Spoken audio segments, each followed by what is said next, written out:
Hey, everybody. Hey, James Donaldson, Standing Above the Crowd podcast, coming to you live from Rainier Avenue Radio right here in beautiful downtown Seattle. Hope everybody's doing great and having a wonderful day. Today, I have a fabulous show and a fabulous bunch of guests coming on as well. And we want to, in a way, celebrate the life of a legend who, unfortunately, we all lost this past Sunday, November 9, 2025. Coach Lenny Wilkens. Lenny was my coach back when I was with the Seattle Supersonics for 3 years. And we stayed in touch throughout the remaining years into our older ages, having breakfast every couple of months, just talking about life. I mean, the man was so full of wisdom. And he became a great mentor and a role model and a friend. And I miss him terribly, terribly. I was just called him a couple of days before he passed. And he sounded totally fine. We were going to schedule another breakfast in the next week or so. And it just didn't quite happen. So unfortunately, we lost Lenny Wilkens. But you know, we have some guys on today that knew Lenny throughout the years, knew of him especially, but everybody knew of him. But some of these guys actually worked with him and followed them on the beat, covering the Sonics back in the day and covering the NBA, and just knowing about all the great work he did throughout the community. So without further ado, let's go ahead and pop on the guests that we have. I think we got 3 of the 4, maybe 4 of the 4 are on. Keith Paul, Art is on video. Okay, we've got, look at this. Okay, Keith Shipman is right here, driving down the road. Multitasking, I do a lot of that myself. Paul Casey's here with us. And let's see, we'll try to get Art Thiel from the former Seattle PI to turn his camera on, and he should be good to go. We're also expecting Percy Harvin from the Seattle Times. But if he comes on, great. We've got 2 or 3 guys. That's plenty to fill in the 27 minutes that we have to go. And let's get started with that. I'd like to start off just by asking, where were you when the Sonics won their one and only NBA championship in the spring of 1979? Keith, where were you at during that day? I was sitting in the high school gymnasium of Burlington Edison High School, watching my best friend graduate from high school that night, and I had a transistor radio in my ear, James, with Bob Blackburn calling the game, and they were going the chat, the introductions as we were getting ready to start the ceremony, and there was a dull roar that came through the crowd, and I realized I wasn't the only one with my transistor radio earpiece there. We were all cheering, hearing Bob Blackburn describe that Lenny's team had won the championship, and the pastor who was doing the invocation didn't miss a beat. He just said, and we'd also like to congratulate the Seattle Supersonics on winning the championship. I've never done that. And then I graduated 2 nights later, and I wore that Go Supersonics plaid handed out in the playoffs. So I ended up on the front page of newspapers around the state because the Associated Press picked up that photo. But man, I can remember it like it was yesterday. Yeah, it feels like it was just yesterday. We're going to make a quick roundabout, and then I want you guys to do a quick introduction about yourselves. Paul Casey, where were you the spring of 1979, Sonics win the championship? I was in Seattle. Can you hear me? Yes. Okay, good. I just wanted to make sure. I was in Seattle. As a matter of fact, it was a beautiful day in Seattle, and I was sunning myself on a roof with a girlfriend that I had at the time. And we were just talking about the game. The Sonics were up 3-1. And the game was back in Washington. And I remember laying down, and seriously, I looked up, and all of a sudden I shot up in the air. I go, they're going to win tonight. I feel it. They're going to win this game. So then we obviously went and watched the game later at my house in West Seattle, where I still am, not in the same house, but I was in West Seattle. And then they won. And then we just toured downtown Seattle and went to Doc Maynard's.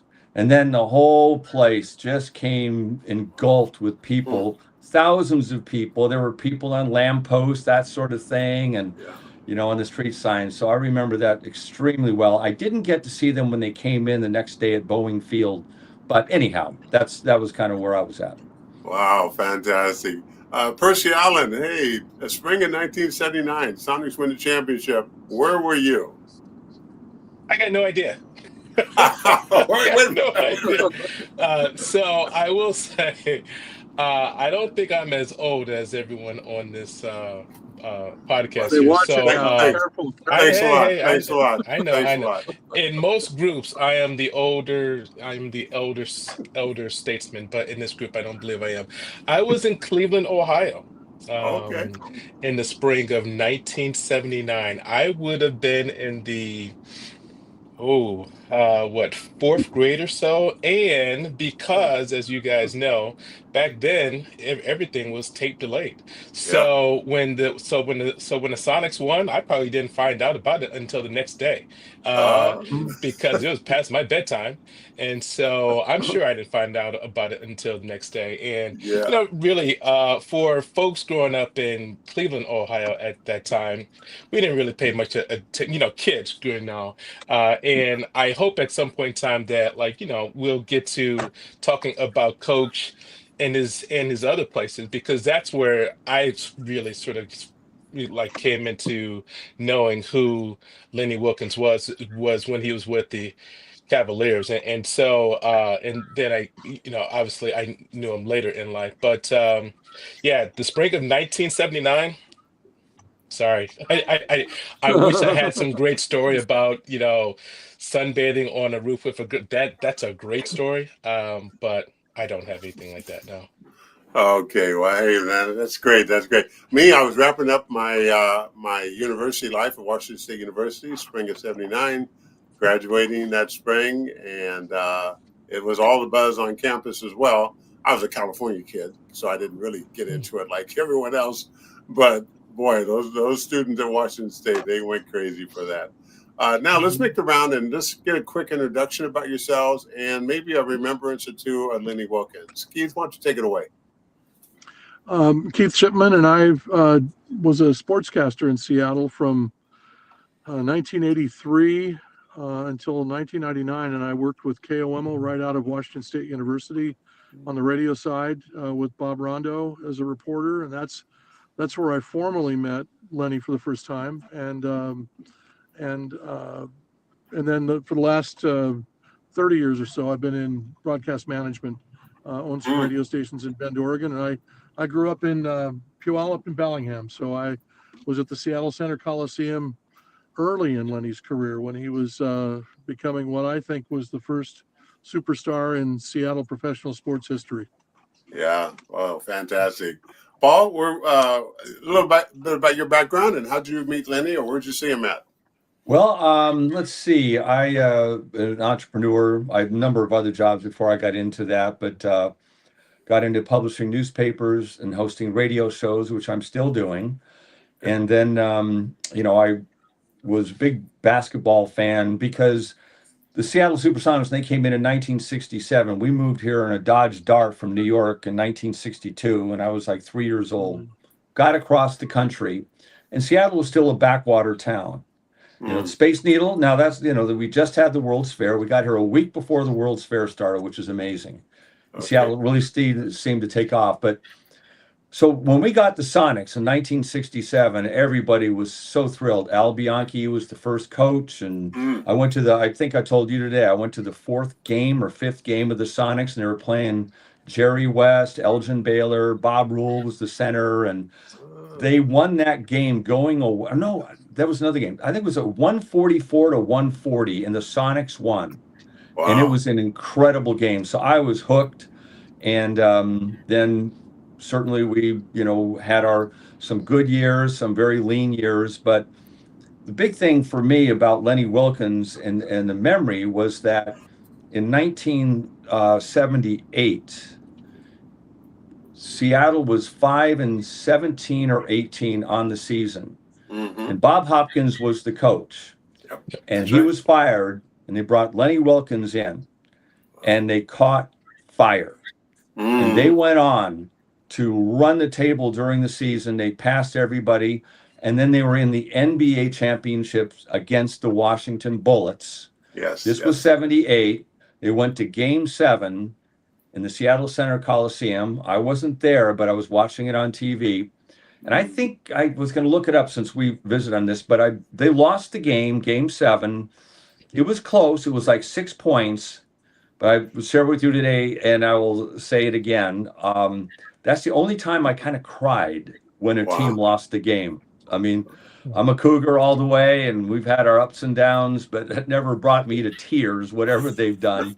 But that, I do remember that. I walked out that they lost that game, but then they came back and won it the next year. Yes. And that was a thrill. I think that was just such a wonderful time in Seattle with Lenny Wilkens and the whole thing.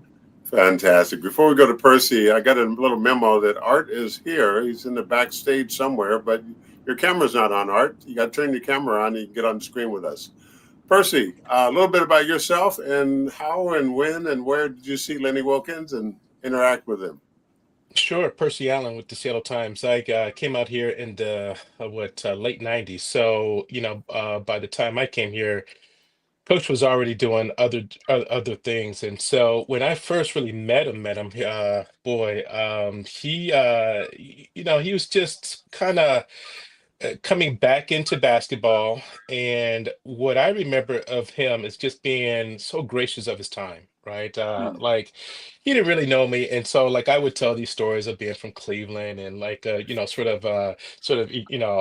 how I loved his teams with Mark Price and, Brad Doherty in those teams. And like he would, and the one, and I'm sure we'll all sort of get to this, is that he was such a really good storyteller. I mean, he just, really what impressed me was his details.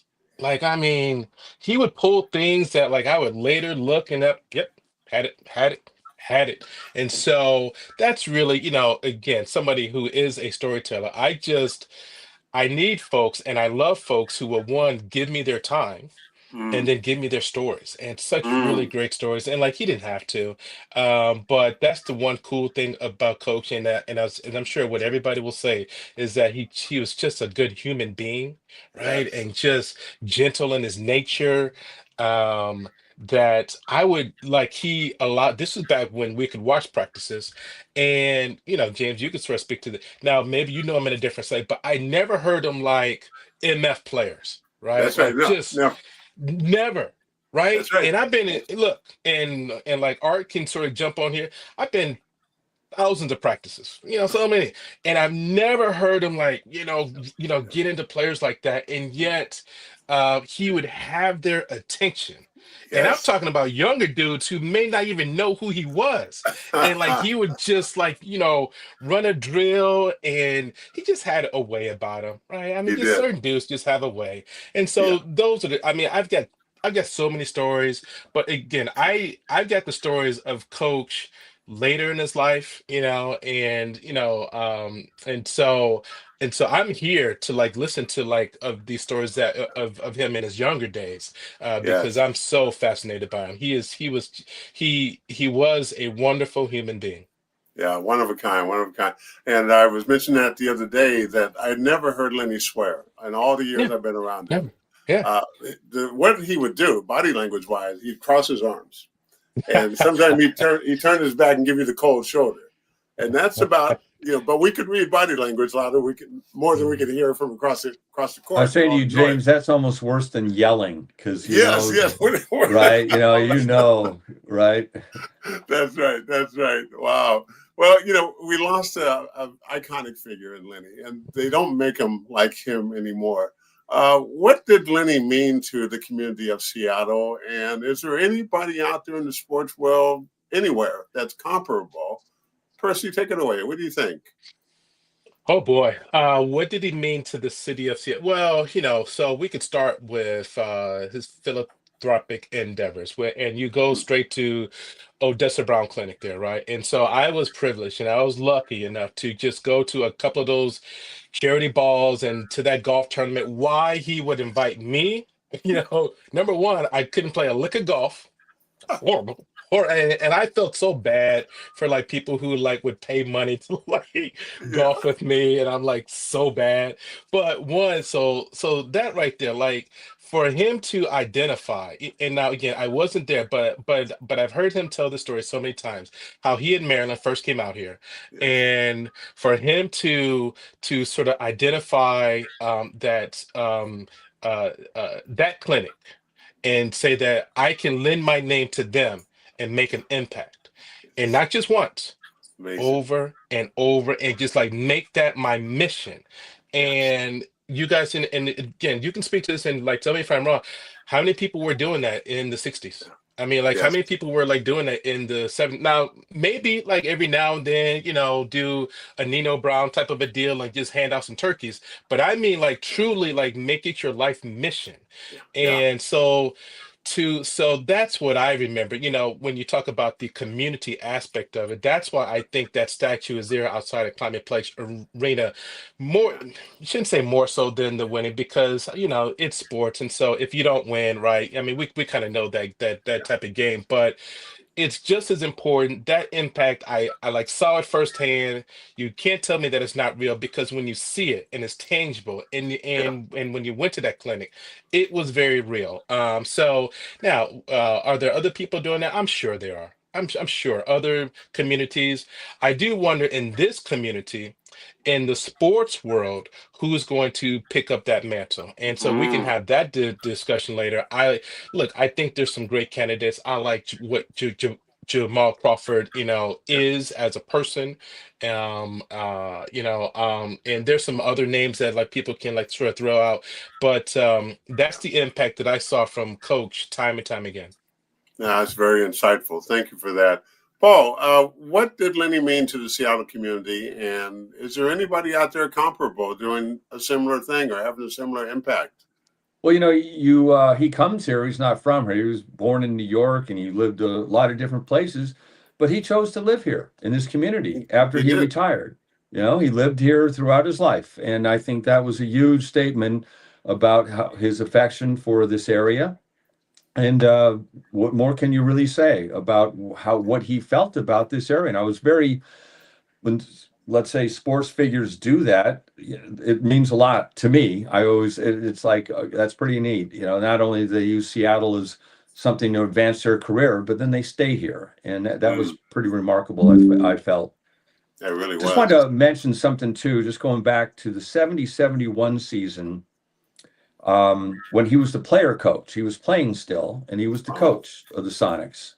And he brought them, I believe, to one game to the playoffs. They just missed it. I still have a tape of his interview after that with Bob Blackburn. But anyhow, he was talking about, we were so close, we're back next year.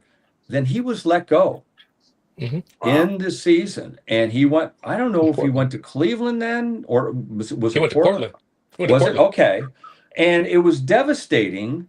Yeah. And it was like, what sort of thing? And then the team collapsed, just went into collapsed. It just collapsed. And then he came back, though. And that was pretty special, too, because just nobody could believe it. And again, then to see the dramatic change in the franchise when they looked like they had momentum. I don't know, what were they thinking? Why would they do such a thing?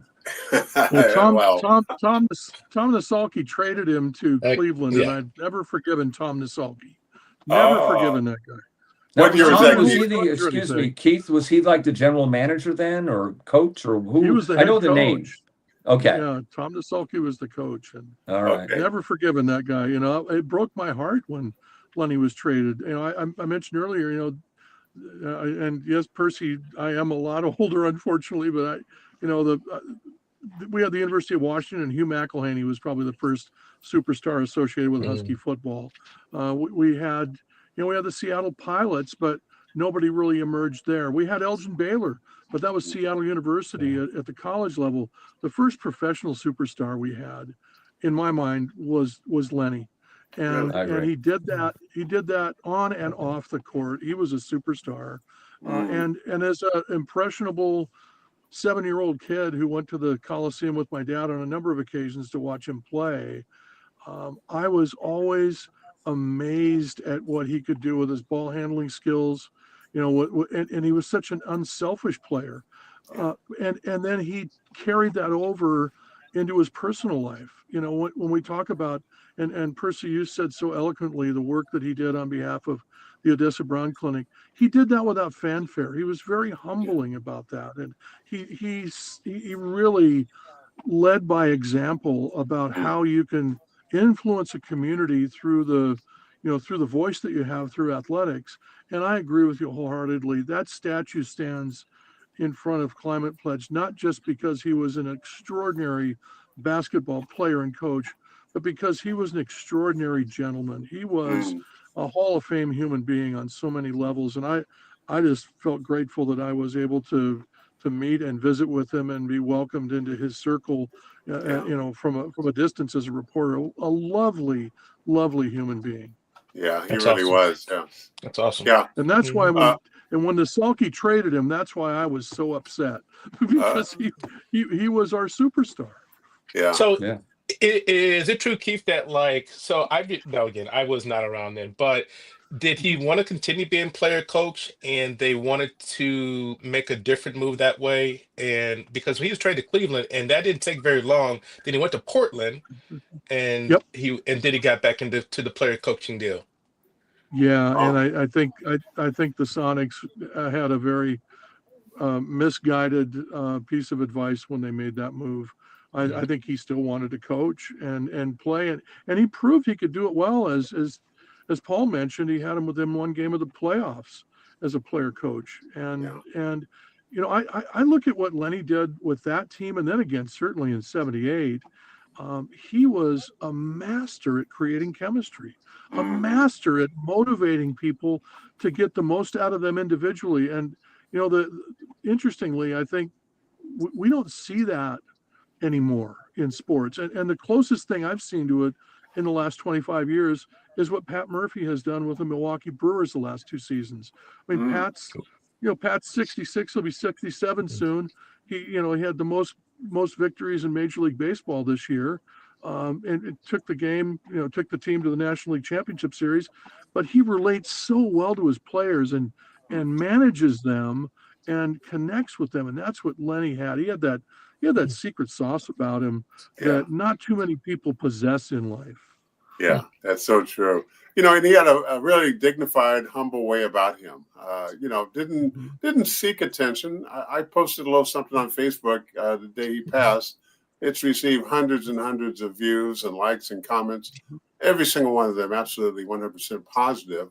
But people talking about they bumped into him at the bank and he said hi. They saw him over at Safeway, said hi on the golf course. I mean, everywhere around town, he always had time for everyone. And it's just amazing that he can do that. I'll bet he was a good golfer too. I never did get a chance to play with him. Percy? Percy, that's a very good question. We would egg him on to see, and right, he would never do the betting stuff. He wasn't Jim, he wasn't bravado, walk up to the first tee and watch me hit this. And so I don't know if he was. So I never went a round because again, I was in the late rounds. So I don't know if he was a good golfer.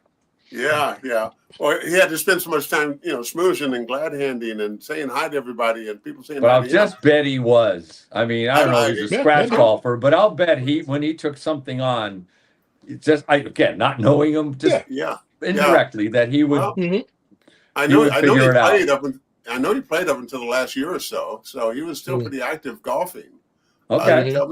He told me about it. I never did get a chance to play with him though. So wow. This is just fascinating, guys. So many great stories and memories.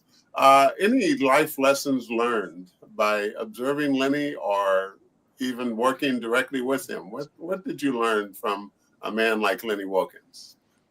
Who wants to start off?